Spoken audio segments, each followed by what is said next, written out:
vamos falar do São Paulo Futebol Clube, porque falamos no programa de ontem a respeito dos áudios que foram divulgados pela imprensa nas primeiras horas da segunda-feira, dando conta de um esquema ilegal de venda de camarotes em um show da Shakira no início do ano, que envolve diretores do São Paulo que pediram licença dos seus cargos nas últimas horas. O São Paulo divulgou nota dizendo que está cuidando do assunto, que está averiguando a situação, que está checando aí todos os fatos. E nós, ontem no programa, a gente colocou aqui o áudio. O áudio bruto é de 45 minutos. O GE, que teve acesso primeiro a essa gravação, dessa conversa, divulgou 12 minutos, né? E ontem aqui no programa a gente acabou exibindo, acho que o trecho principal da denúncia que envolve o São Paulo Futebol Clube, porque é uma informação assim que o áudio chega a ser muito chocante. E o São Paulo, já nos últimos dias, enfrentou uma informação que saiu a respeito do departamento médico. O Gabriel Sá, o nosso colega, trouxe essa informação. Teve a situação do Luiz Gustavo, o São Paulo que agora vai ficar fora da Libertadores, falando dele de campo, né? Fora de campo, algumas bombas também estão atingindo ali a política, os bastidores do Morumbi, e essa foi mais uma. E o São Paulo também entrando no ano político. São Paulo entrando em 2026 de eleição. E agora, a informação que foi trazida nas últimas horas é que a oposição do São Paulo articula a abertura de um pedido de destituição do presidente do clube, Júlio Casares. A decisão foi tomada na noite desta segunda-feira, em uma reunião com membros e líderes da oposição. O grupo Salve o Tricolor Paulista e outros independentes preparam a documentação para iniciar o processo, que ainda depende das 50 assinaturas. A oposição pensava em um pedido de afastamento temporário do presidente Júlio Casares e também de Márcio Carlomagno, mas mudou de rota na reunião de ontem. A avaliação é de uma necessidade de medida direta. Os motivos elencados no pedido são por administração temerária. Teve isso também, hein? O Ministério Público pediu explicações ao São Paulo, teve isso também que saiu nos últimos dias, explicações ao São Paulo por gestão temerária. E agora a oposição também toca no assunto, sustentada sobre os seguintes argumentos: sucessivo descumprimento do orçamento, a alta dívida do São Paulo, acima dos 960 milhões de reais no fim de 2024, suposta venda de jogadores abaixo do valor de mercado nas últimas janelas e agora a comercialização ilegal de ingressos por 2 diretores do clube que passamos aqui no programa de ontem. O que é preciso para o impeachment do Júlio Casares? O Conselho do São Paulo, que define todos os rumos do clube, é composto por 260 pessoas. São 260 conselheiros, sendo 160 vitalícios e outros 100 trocados a cada eleição. Até o momento, o grupo de oposição tem 41 assinaturas e precisa de pelo menos mais 11 com conselheiros da situação para chegar ao número de 52, que é o número necessário para entrar no conselho do clube com um pedido de afastamento.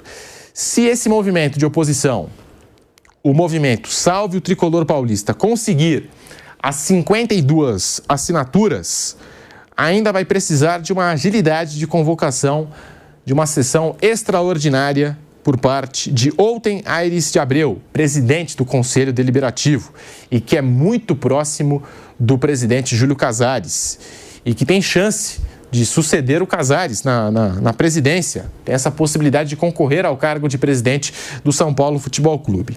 Membros da oposição falaram à reportagem do UOL nas últimas horas que a abertura do procedimento não será problema, e sim a aprovação em 171 dos 255 conselheiros, ou seja, precisa de 2/3 da casa para poder seguir com o processo de impeachment do Júlio Casares.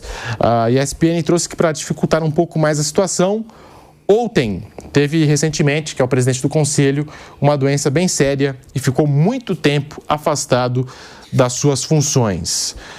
A gente tem também, e podemos passar daqui a pouquinho, exibimos ontem no programa os áudios, né, e a Mara Casares, como o Carlomagno, estão envolvidos nesse caso, eles se manifestaram e daqui a pouquinho a gente vai trazer a versão dos dois. Mas, Bruno Prado, tá aí. A gente falou ontem e a gente segue apurando essa situação toda que envolve o São Paulo, turbulência política do São Paulo Futebol Clube e que comprova, né? Acho que se tem torcedor do São Paulo com dúvida, eu acho que tudo isso que o São Paulo vem passando nos últimos tempos e essas informações, uma atrás da outra, que estão saindo aí dos bastidores do São Paulo, comprovam o porquê que o São Paulo luta e briga muito mais fora de campo do que dentro de campo. Sim, o São Paulo, a falta de resultados esportivos melhores, ela está totalmente ligada à gestão do clube. E já falo aqui várias vezes que acho que é importante falar, não só essa, já de um tempo. Porque um time grande como o São Paulo, ele entra num buraco, não de uma hora para outra, né? Isso vai sendo construído ao longo dos anos, né? Então, não é só a gestão Júlio Casares, mas a gestão Júlio Casares é uma continuidade do que vem aí. Eu costumo dizer que o São Paulo, desde o terceiro mandato do Juvenal Juvencio, ele está rodando em círculo, ele está no mesmo lugar.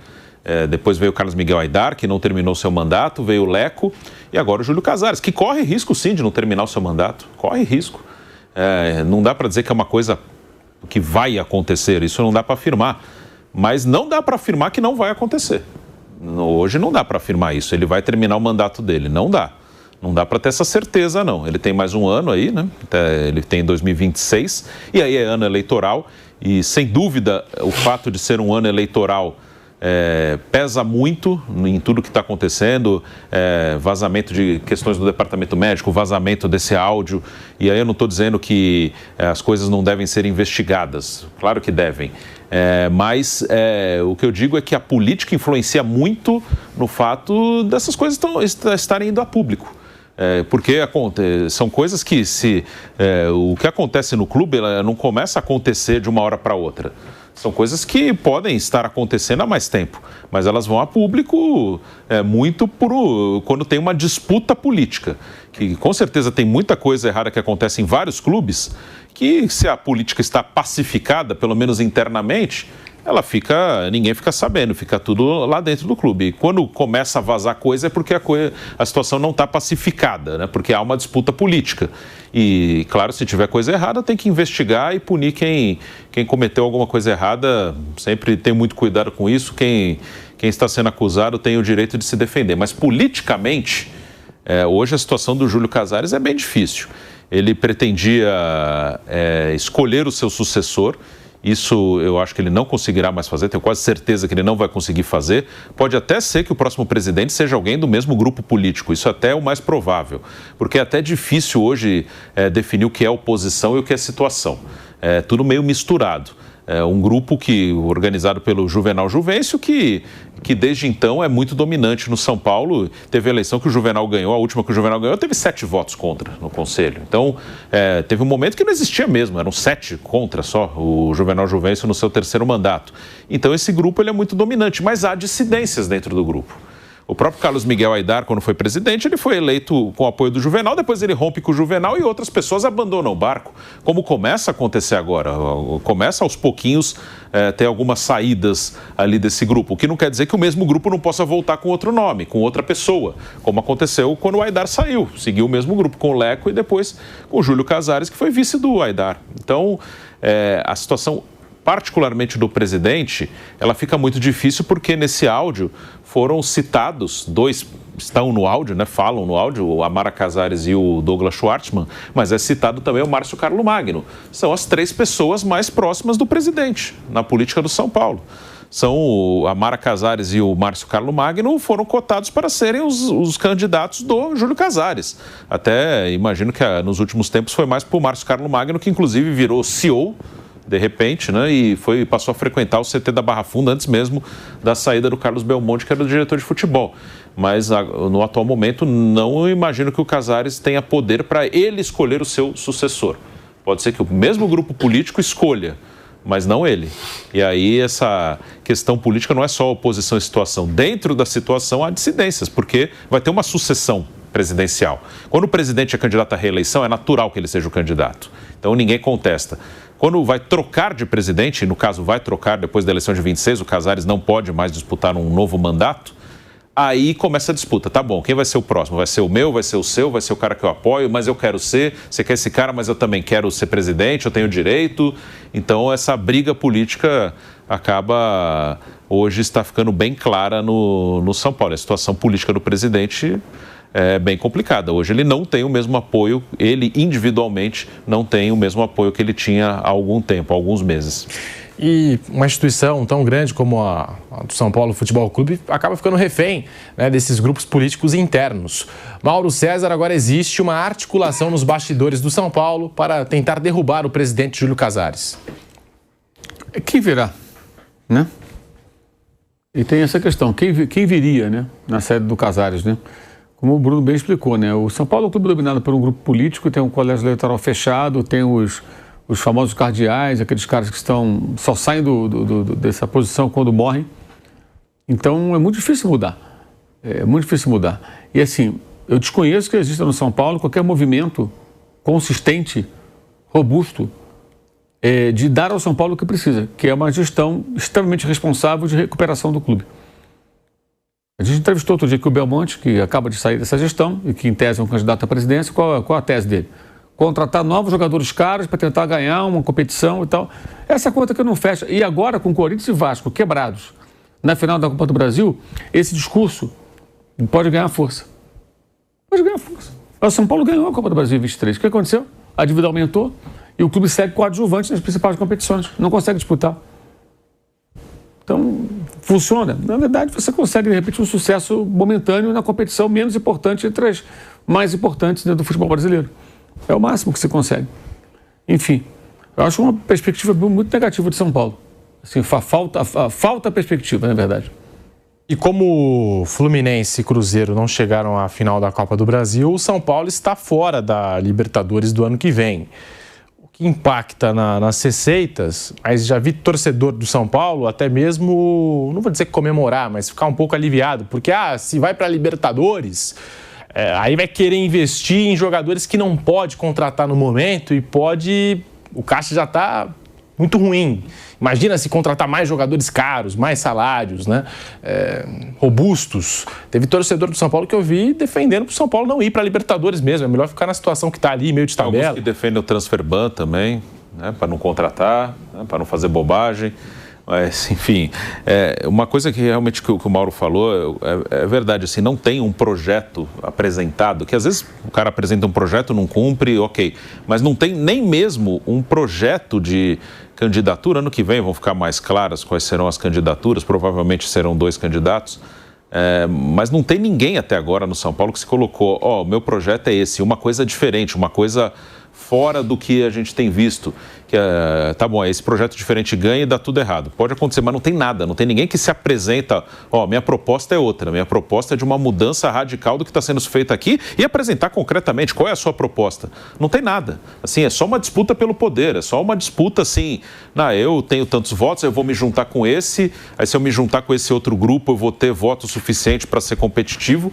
Não tem nada, assim, por enquanto não tem nenhum projeto de nada, assim, de vamos fazer diferente do que está sendo feito nos últimos anos. Por enquanto não tem nada, é só uma briga por poder. É uma briga, mas se aí o presidente está ficando enfraquecido, aí se ele sair, quem vai entrar? É isso, não há uma discussão de vamos fazer diferente, a coisa não está andando bem, vamos mudar, vamos apresentar o que eu penso que pode ser diferente, é isso aqui. Esse é o meu projeto para o São Paulo. Não existe, é só disputa por poder. O Vampeta falando do São Paulo, né?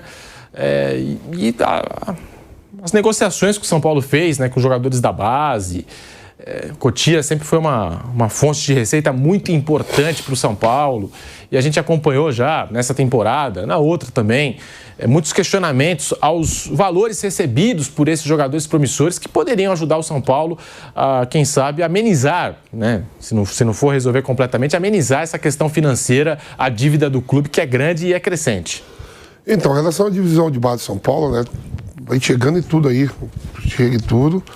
Os jogadores saem mais barato, por quê, Pedro? A questão financeira, né?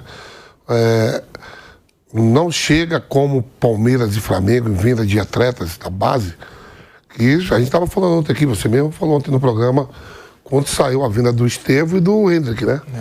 O São Paulo não tem essa condição de recusar proposta, por isso que sai jogadores mais baratos, porque precisa, né? Precisa pagar, tem pagamentos a ser feitos, então os jogadores são mais baratos. E o São Paulo, que era tido há anos atrás, muitos anos atrás, como exemplo de profissionalismo, de gestão, sem treinamento, parte médica. Hoje São Paulo está afundado em tudo, é departamento médico, o pessoal pedindo demissão, alugando o Morumbi para jogar no estádio do Santos e rodadas finais do Campeonato Brasileiro, sem saber se poderia chegar ou não a final de Copa do Brasil, a própria Libertadores, né?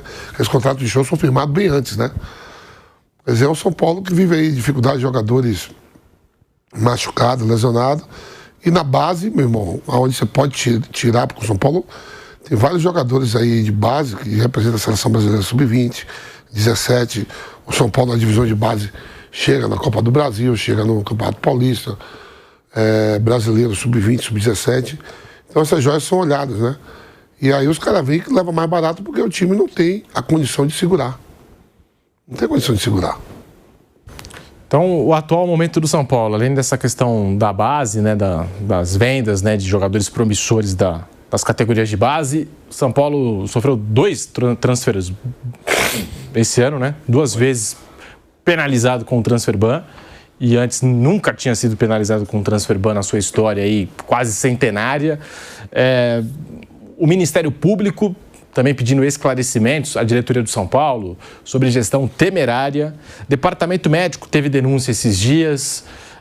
E agora esse áudio que saiu revelando um esquema ilegal de venda de camarotes por parte de diretores do São Paulo, como citou o Bruno, pessoas ligadas ao presidente Júlio Casares. Então essa é a situação do São Paulo. Isso que eu não estou falando que o São Paulo também não conseguiu a classificação, que era a meta do clube, né? Conseguir a classificação para a Libertadores.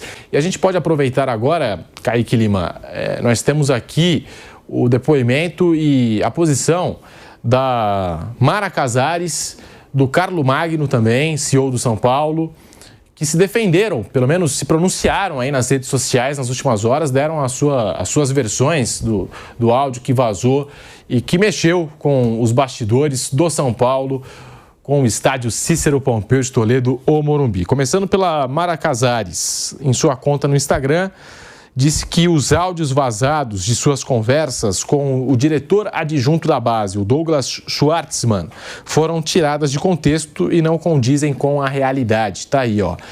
O áudio que circula foi tirado de contexto, publicação da Mara Casares.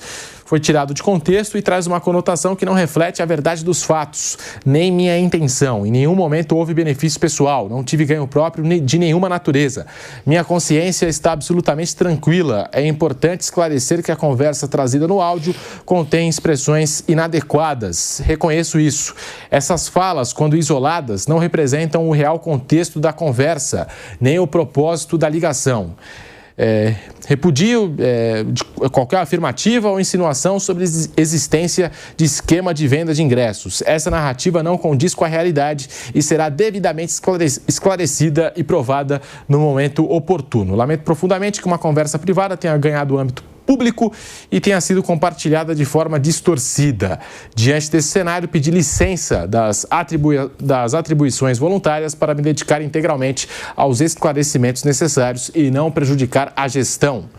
O Márcio Carlo Magno, CEO do São Paulo, também se manifestou nas últimas horas, o que causa um certo, digamos assim... O torcedor do São Paulo também esperava um pronunciamento, uma entrevista, algo do tipo do Júlio Casares, né? Que o Júlio Casares viesse a público para falar dessa situação, por enquanto não ocorreu. Mas está aí, o Márcio Carlo Magno, em entrevista ao GE, se posicionou sobre o assunto. Meu sentimento é de revolta e tristeza, basicamente é isso. Meu sentimento é esse. Não ganhei dinheiro, a única coisa que ganhei foi um grande problema para a gente resolver. Sou um funcionário de carreira aqui, não sou um ente político. Muitas vezes sou confundido com um ente político, mas sou funcionário. Sou um funcionário de alto escalão que vem trabalhando de forma incessante, insana, para que o São Paulo consiga o superávit, que chegue a uma receita de 1 bilhão e diminua o endividamento. Fizemos várias ações para que o São Paulo melhorasse a governança. Se em algum momento algo respingar em mim diretamente, eu sou o primeiro a pedir licença do cargo, mas no momento não tem.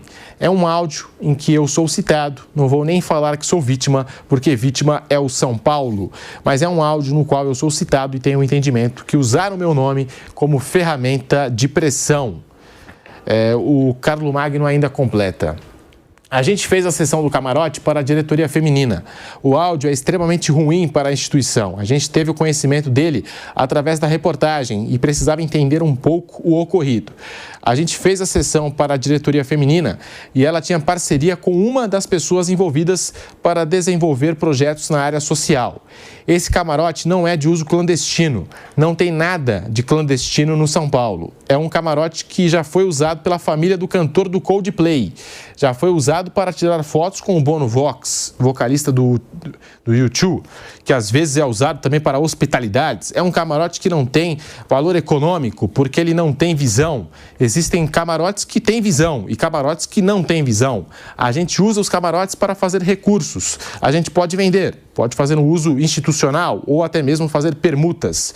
E ele completa que não tinha fins comerciais esse camarote. É um camarote que teria uma hospitalidade para que recebessem parceiros para desenvolver a diretoria feminina, né, do São Paulo. Basicamente era isso.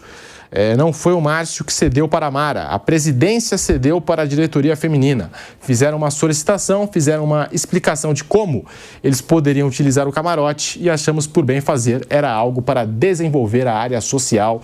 Essa é a versão dos fatos do Márcio Carlo Magno e as pessoas citadas têm todo o direito de se defender, né, dessas acusações que saíram desse áudio que foi divulgado pelo GE e que todos tiveram conhecimento nas últimas horas.